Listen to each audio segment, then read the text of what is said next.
Welcome to my home automation video, and today I want to talk about my top ESP projects that stood the test of time and I still use them on a daily basis. And it just happens to be 10 projects that I could find around my house that I still use. And these are a real mix of things. So some of them are actual hardware that I have purchased, like Sonoffs, but I have modified, like change the firmware or make some other hardware modifications. But most of the things are something that I built from the ground up. So I either used a Node MCU or a VMOS D1 Mini or one of the development boards. And in most cases, I built some custom PCB around them. And I think with the exception of one, all of them are featured on my channel previously. I'm going to go by chronological order. So I'm going to look at the oldest project first. And the oldest project is actually right here. So I have this IKEA planter, which you can buy, or maybe you could buy in IKEA. Like, it was designed to go in your kitchen and you can like grow your own herbs. So it has some lights here and it has a Sonoff Basic. And I think you can just probably see the Sonoff Basic right there where I point. So this is just a Sonoff Basic that got flashed with an ESP an ESP Easy firmware. And I made a video about flashing ESP Easy on a Sonoff Basic in January 2017. And I'm not sure if this was the actual device, because I think probably I have 2 or 3 of these. But it was around that time, and I used one of them to actually power this planter. And it has been here for at least 3 or 4 years, definitely.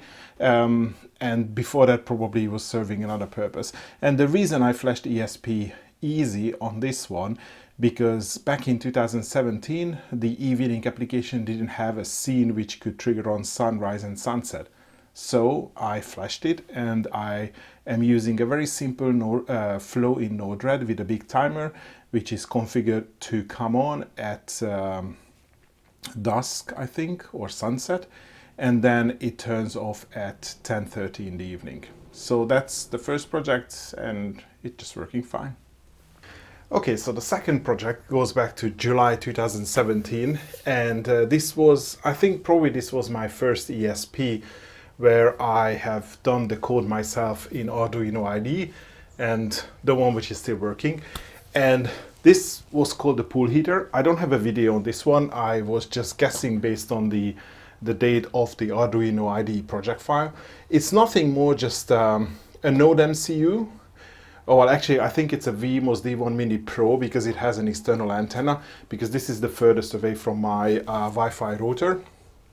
And it has 2 DS18B50s, these one-wire temperature sensors. You can see one here. I think it's probably in the frame. So these are these external waterproof sensors. And it has 4 outlets. And the idea was that the reason I needed 2 of these sensors, because I had a kiddie pool in my patio, and I had one sensor in the kiddie pool, the other sensor was in a solar heater, and then whenever the kiddie pool was cooler, then it would turn on outlet 1, which was connected to a simple pump, and it would just keep circulating the water to heat up the kiddie pool. So that was the whole reason. And because I had a 4 output relay connected to it, I had 4 other outputs as well. And as you can see, there is something connected to all of these 4 outputs, and at the moment they are controlling garden lights. So again, they turn on when at sunset, and they turn off at like 11 o'clock or something like that.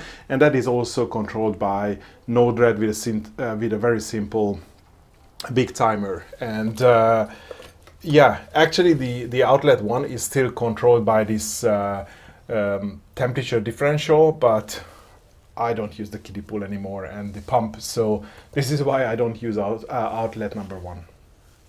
Okay, so project number 3 goes back to, well, again 2017, and this, well, I put the date down to December 2017, but I'm pretty sure I was working on this project for a couple of months.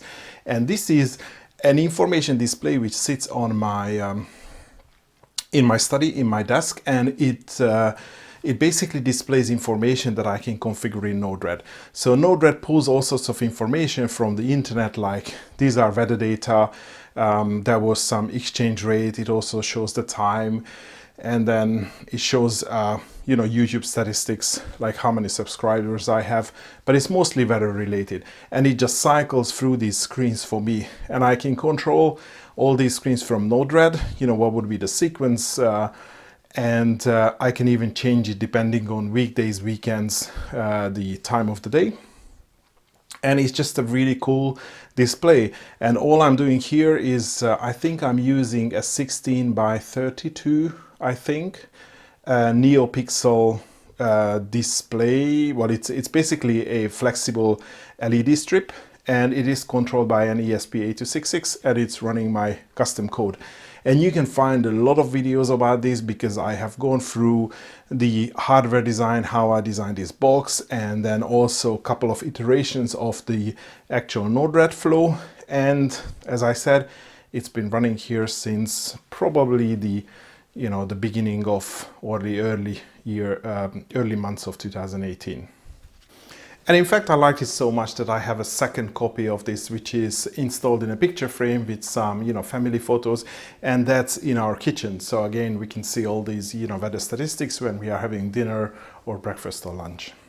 This is project number 4, and I think we are probably jumping a year because based on the video I had, I got this Blitzwolf smart socket. It's a Wi-Fi socket somewhere back in October 2019, and I made a video on, you know, how it works, and I also made a video how you can flash a Tasmota firmware on this one.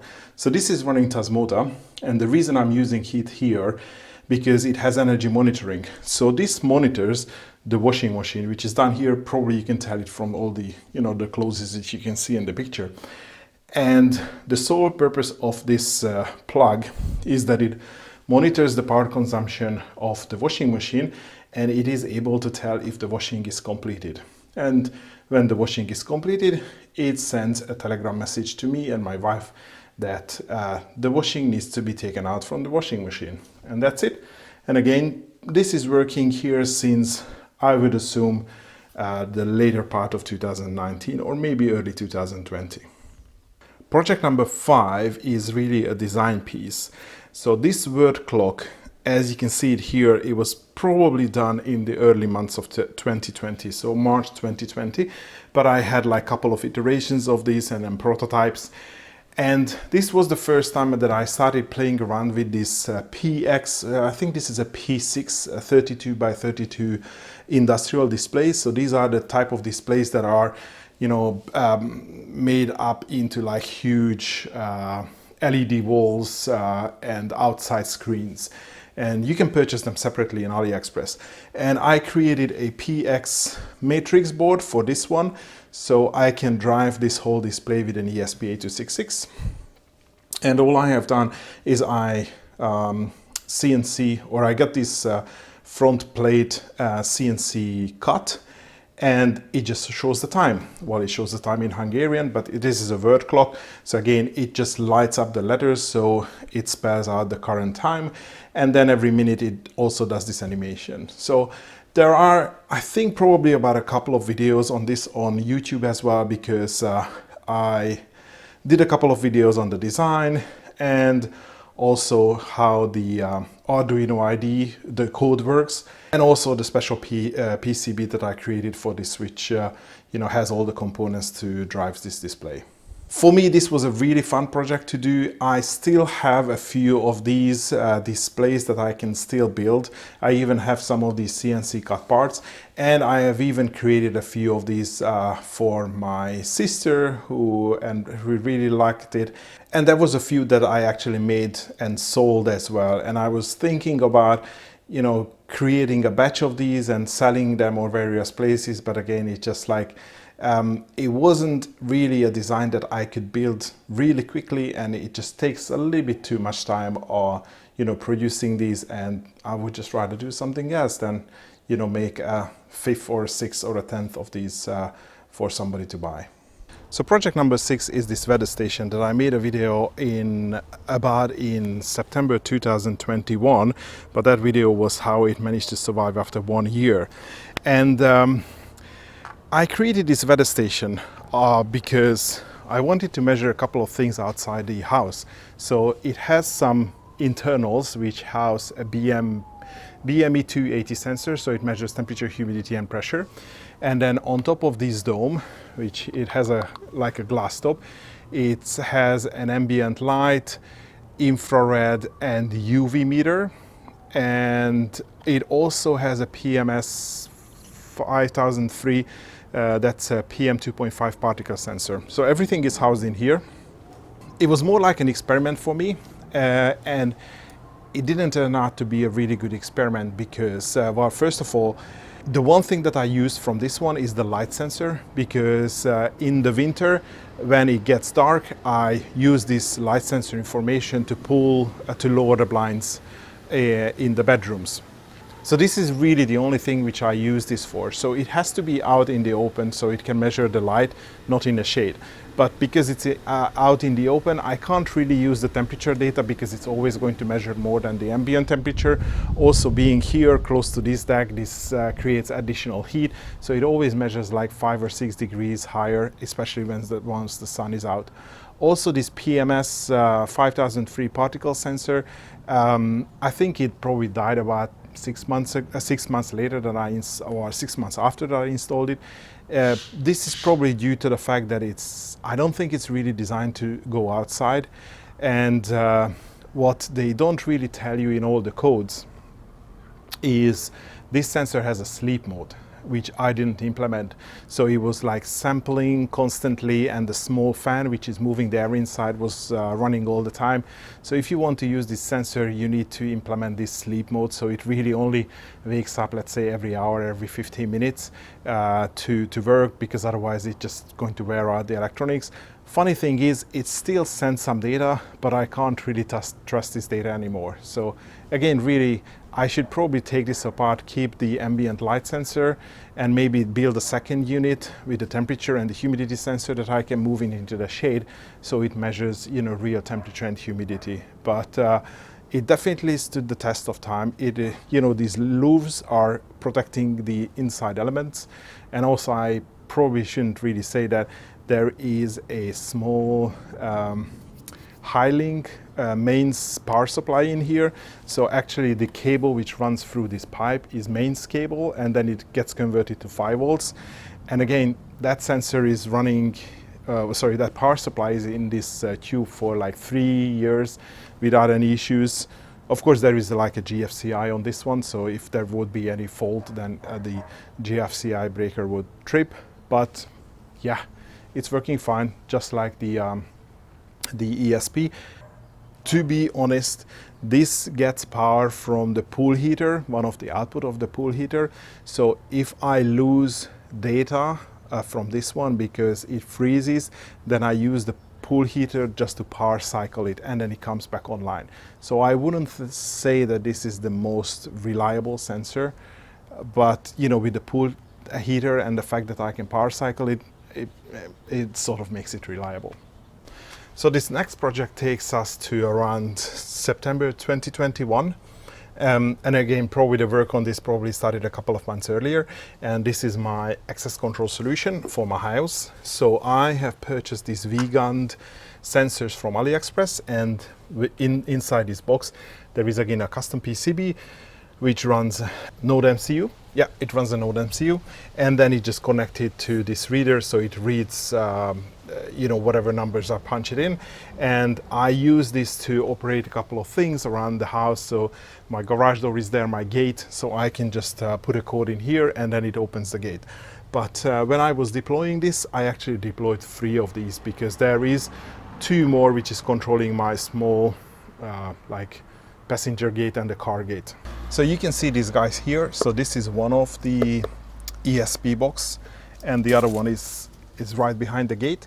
And so both of them has an ESP8266 and a 2-channel relay, which well, basically control the gates and the gate motor. So obviously the car gate is like a, you know, this motorized gate, so it just gives sends like a pulse to open or close the gate. And the passenger gate, which is here, has a magnetic lock, so it just opens the lock for like 10 seconds and then somebody can come in. And again, these have been here since, yeah, about probably like September 2020, 2021 when this whole fence and everything was refurbished, but there is also an outside unit. And just like before, I have covered this project in great detail because there was a couple of iterations when I was working on the Arduino code for this in order to talk to the V-gun sensor, and I've also included a couple of other sensors like one button sensor if you want to use those. And it also received a custom PCB, and of course there is a big Node-RED flow behind these. So this unit doesn't have any logic built in, but all it does, it reads the sensor. If there is a RFID scanned or if code is entered, then it just sends the information to Node-RED, and Node-RED decides who the user is it a valid key, can I enter it that particular day or time of the day, and then it either opens the passenger gate or it opens the car gate. It sends the message back, and then it just the ESP actuates the relay. So there is no brain or there is no authorization logic stored in these devices. This is why I can easily use multiple of these and just have one central logic all stored in Node-RED. And again, we are using this on a daily basis. We don't have to take additional keys if we are just going out to take a walk, or if my kids come back from school, they can come in with either an RFID tag or just punching in a code. And of course I'm here, but at least I don't have to walk up here just to come in. And I can also let in the gardeners using the gate. So they have an RFID tag, so whenever they come, they scan the code and or scan the RFID tag, and the car gate will open, and when they finish the scan again, and the car gate will close. And every time this happens, I also get an image from an IP camera which is up there, so you can see the whole entrance and this part of the fence. So I get a visual notification of who is doing whatever here at the gates. And the outside unit is the same keypad that you have seen inside, supplemented with an RFID, sorry, not an RFID, but like the radio control doorbell, and that's just my main doorbell to the house. Project number 8 actually lives here. So this is my Growatt solar inverter to MQTT converter. So again, this is one ESP. Well, this one is a VMOS D1 Mini, which is converted. Well, it's only connected to a TTL to RS485 converter, and that allows me to talk. As you can see, the two wires here. It allows me to talk to this inverter over Modbus, and then just query the inverter all the time and send the messages over to MQTT. And by far, this is my most successful project in terms of the GitHub, because there has been a lot of there has been also contribution to this project. So a guy from Germany has almost rewritten my code. He has done a lot of structural changes, make it more modern and object-oriented. So my code was a little bit, it was working fine, and actually I'm still using my code here, and it's been working fine since the end of 2021, but he just made it more object-oriented, and I think it's more modularized. And also added some additional functionality, which is really, really interesting. So like you can set control the max output of this inverter, so you can like manually derate the inverters if you don't need that much generation. And you can also even change the power output by reconfiguring the inverter. So all of this is in the GitHub. And again, I have covered this project in so many different videos, because that was obviously how you communicate with the Growatt, and then the PCB design, and how this information is stored in my influx. And I have done a bunch of different dashboards in Grafana to process this information. So it is really vital, and I think it's going to be even more critical, because the tariff systems, how we get paid for solar, is going to change in the future. So I might have to do different strategies, how I generate power using solar and how I'm going to consume that power.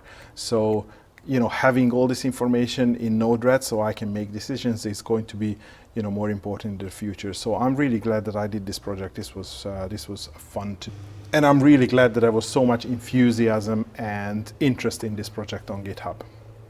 And instead of having one inverter, I actually have 3 inverters. So you can see the top of an old Growatt inverter. So this This is 1.5 kilowatts. The one in the garage was 1.5 kilowatts, and there is also a small one here which is 750 kilowatts. 750 watts. So this one is read by this board, and the one here is actually read by a board which is down there. So there are 3 of these projects, 3 identical projects, and the only difference is that, you know, they do use different topic in MQTT, but they pretty much do the same thing. So this is how I can read all 3 inverters and then just combine all the generation into like a single value.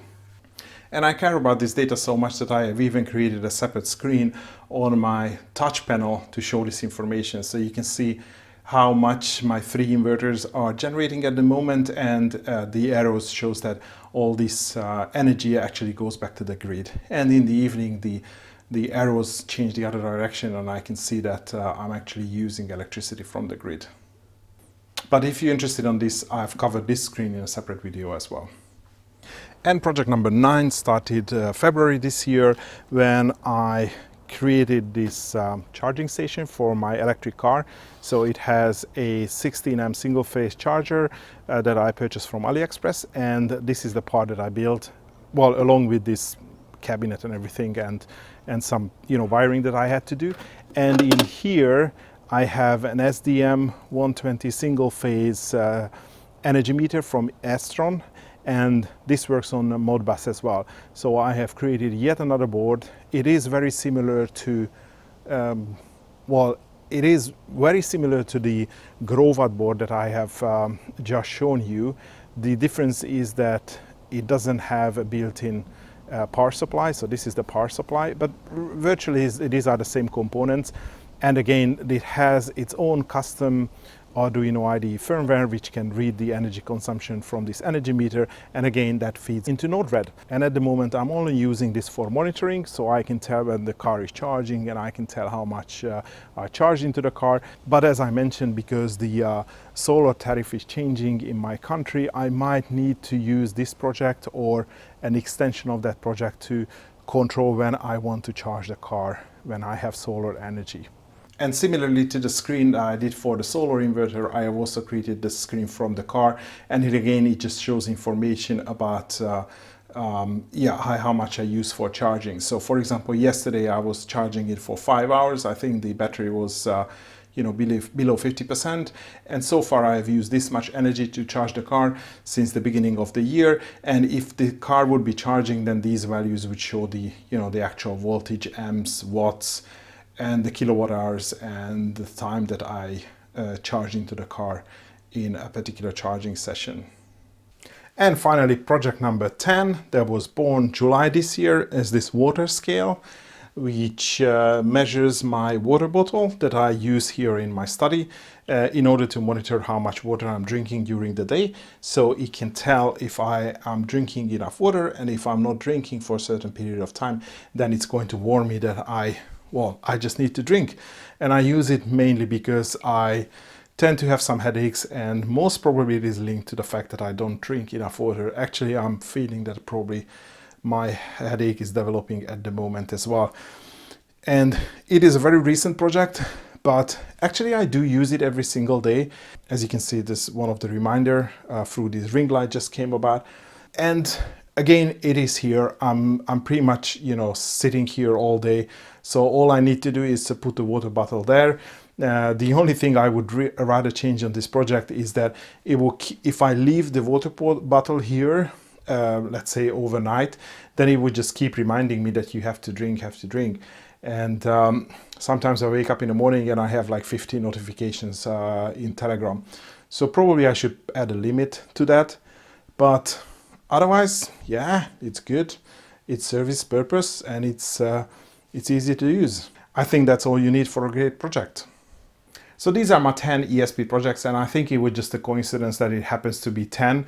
Maybe if I want to dig a little bit deeper, then I can find a few more, but actually, as I said, these are the ones that I'll be using for a daily basis and for a longer period of time. If you want to learn all about these, I probably have hours worth of videos in the video description, but I'm going to link everything that I can find each of these projects in the video description, as in videos or PCB projects or, the GitHub links. So you can just, go in and explore further. But I think that will be all for today. Thanks for watching, and hopefully see you next video.